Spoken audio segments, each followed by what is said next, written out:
आस लेके आया हूँ।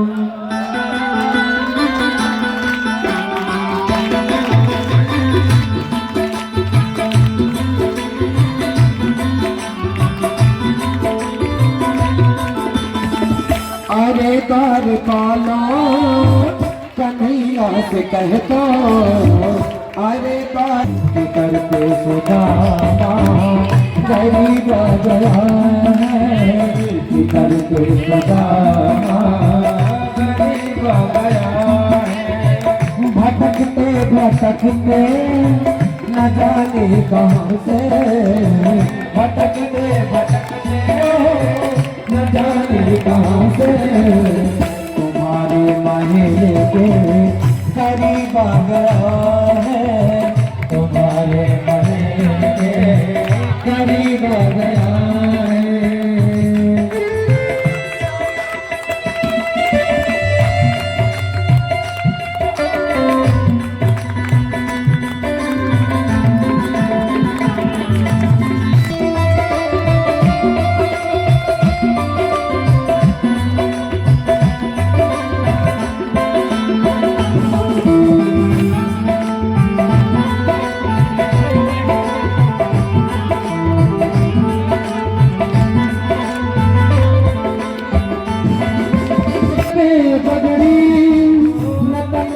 जामा बता दो कन्हैया को नाम है सुदामा, बता दो कन्हैया को नाम है सुदामा, बता दो कन्हैया को नाम है सुदामा, बता दो कन्हैया को नाम है सुदामा।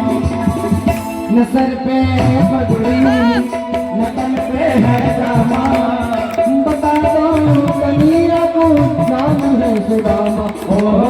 न सर पे पगड़ी न तन पे है जामा, बता दो कन्हैया को मेरे नाम है सुदामा, बता दो कन्हैया को नाम है सुदामा। एक बार मोहन सजा करके कह दो, एक मोहन सजा करके कह दो, नशीब गया है, नसीब गया है।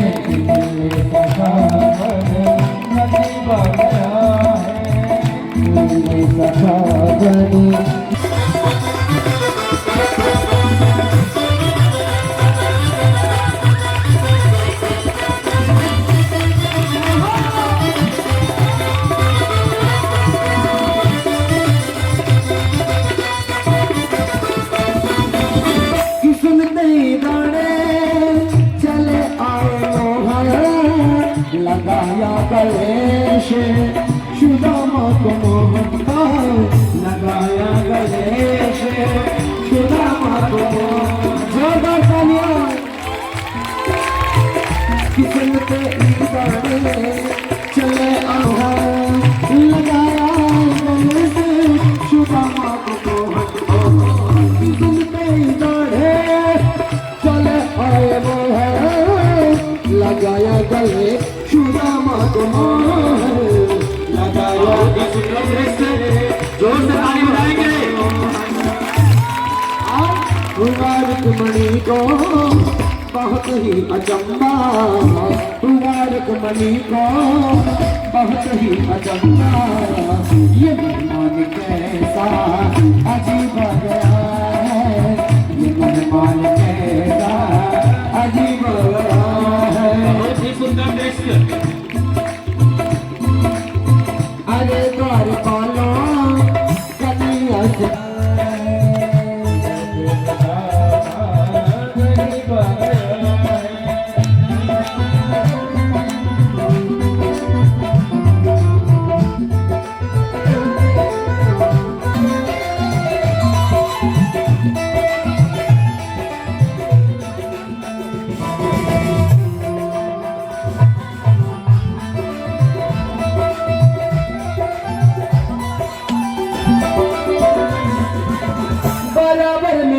चरण आशुतोष श्याम में धुलाए, चरण आशुतोष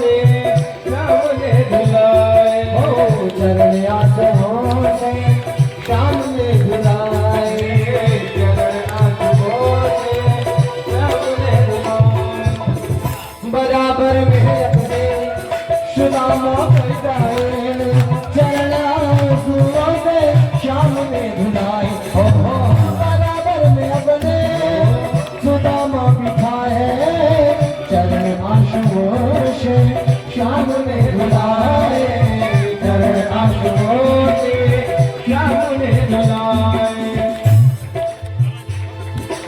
न घबराओ प्यारे जरा तुम सुदामा न घबराओ प्यारे जरा तुम सुदामा।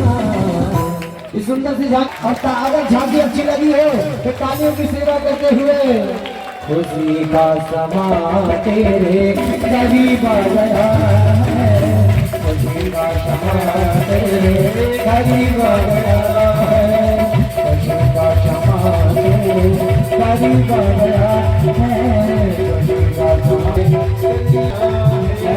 अरे द्वार पालो कन्हैया से कहता अरे द्वार पालो कन्हैया से कहता गरीब आ गया है नसीब आ गया है नसीब आ गया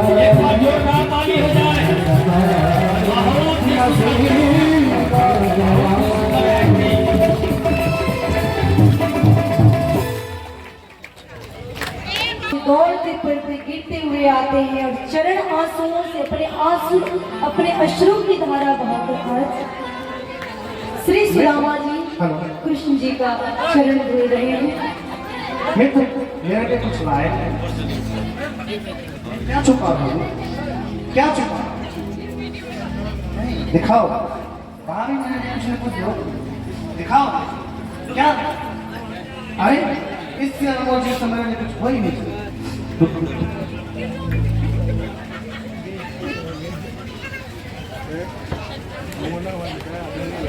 बता तो करो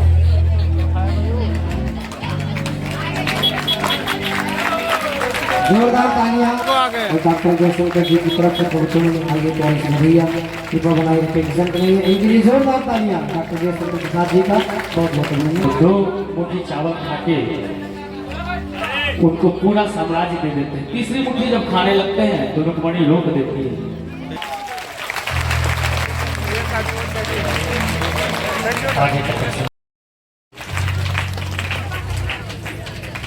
भेंट किया जा रहा है की आंखों में वो पास से झलक रहा है बोलिए बांके बिहारी लाल की। हमें क्या सीख मिली कि हमारे जीवन में एक मित्र कृष्ण के जैसे भी होना चाहिए। हमारे जीवन में जब हमारा बुरा चल रहा हो ना तो कृष्ण जैसा मित्र आए और हमें बुरे जीवन से हमारा उद्धार करे। एक बार देवी जी के लिए जोरदार ताली।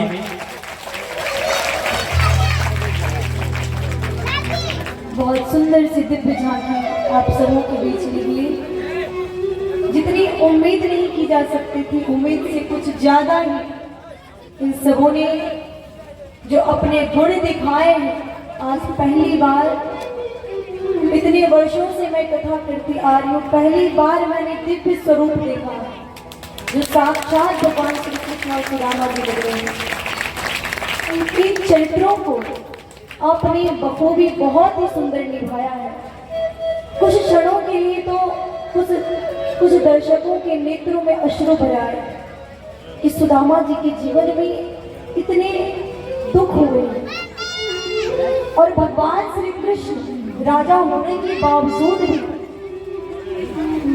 सुदामा जी को अपने गले से लगाया, गले से लगाकर उन्हें पुनः उनका जीवन वापस देते हैं। अब यहाँ श्री सुदामा जी का आना जब बहुत दिन हो गए, जब वो जाने लगते हैं तब सुदामा जी मन ही मन सोचते हैं कि मैं जिस कार्य के लिए आया था वो कार्य तो हुआ ही नहीं। सुदामा ने तो आते समय मुझे पूछा भी नहीं कि मित्र तुम्हारी क्या हालत है, तुम ठीक तो हो, ऐसे दशा तुम्हारी कैसे हुई, ये कैसा मित्र है, मैं क्यों आया यहाँ पे। भगवान ने तो अपने सेवकों को भेजकर तुरंत जैसे ही देखे थे कि सुदामा ऐसा हो चुका है, झुर्रियां पड़ चुकी है चेहरे पे, दुख झलक रहा है। भगवान ने अपने सेवकों को भेजे कि जाओ और जाकर इसे जिस वस्तु की कमी है वो सारे वस्तु तो पूरे करो। इनके सारे सेवक गए और वहां पे एक सुंदर सा महल खड़ा करते। सुदामा जी डरते डरते वहां पहुंचते, कहते न जाने हमारे पत्नी हमारे बच्चे कहाँ गए होंगे, कितने दिनों से आज वो भूखे होंगे। तो भगवान अब यहाँ सुदामा जी पहुंचते हैं। सुदामा जी अपनी पत्नी को, अपने बच्चे को, अपने घर को ढूंढ रहे हैं, लेकिन वो घर कहीं मिल नहीं रहा है। उसी गांव में एक व्यक्ति थे, उनसे पूछते आपने मेरे पत्नी आपने मेरे बच्चे को देखा क्या? उन्होंने कहा कि ये घर आप ही का तो है, आप इसके अंदर जाइए, देखिए आपकी पत्नी आपके बच्चे होंगे। सुदामा जी को विश्वास नहीं हो रहा था। उन्होंने कहा कि मैंने ऐसा कोई कार्य किया ही नहीं, तो राजमहल कहाँ से बन जाएगा? श्री सुदामा जी महाराज अंदर आके देखते हैं भगवान श्री कृष्ण उनके मित्र की ऐसी लीला बरसी कि रात और रात सुंदर सा महल खड़ा हो गया। सोने चांदी हीरे मोती सभी की तो कोई कमी नहीं। पत्नी सुंदर सा वस्त्र पहने हैं, सोने के जेवर पहने, हीरे के जेवर पहने, जो व्यंजन के लिए तरस रहे थे, 56 प्रकार का व्यंजन बैठकर कर रहे हैं उनके बच्चे उनके पत्नी। श्री सुदामा जी डरते डरते अंदर पहुंचते। एक क्षण के लिए तो वो पत्नी को पहचान नहीं पाते। पत्नी पहचान जाती ये मेरे पति हैं, दौड़ते हुए गले से लगाती कि प्रभु आप आ गए। मैंने कहा था ना आपको कि आप जाएंगे द्वारिका, आपके मित्र कृष्ण आपकी मदद जरूर करेंगे। देखिए ये आपके मित्र के कारण ही तो ये राजमहल खड़ा हुआ है, 56 प्रकार का व्यंजन हम सबों के समक्ष। भगवान वहीं पर कृष्ण की याद में रोते कि मेरा मित्र जो दानी होता है ना वो कभी नाम नहीं कमाता कि हमने दिया। भगवान ऐसे हैं, उन्होंने दिखाया नहीं सभी को कि मैं तुम्हारा मदद कर रहा हूँ, लेकिन सूक्ष्म रूप में भगवान ने सबकी सहायता की। इस कथा से हमें क्या सीख मिली, इस झांकी से हमें क्या सीख मिली? इस कथा से, इस झांकी से हमें यही सीख मिलती है कि हमारे जीवन में एक मित्र कृष्ण के जैसा भी होना चाहिए, एक मित्र सुदामा के जैसा भी होना चाहिए। आइए आप सभी को बहुत आशीर्वाद व्यासपीठ की ओर से बहुत दिव्य झांकियों का दर्शन करवाया आप सभी ने। सभी को मेरा प्रणाम है। श्री राधा रानी आप सभी को सद्बुद्धि प्रदान करें, आप सभी अपने जीवन में खूब उन्नति और प्रगति करते रहें। कृष्ण जी अब द्वारिका चले जाए, आप सुदामा जी आपका जहाँ स्थान है आप वहाँ जाए। बोलो कृष्ण कन्हैया लाल की।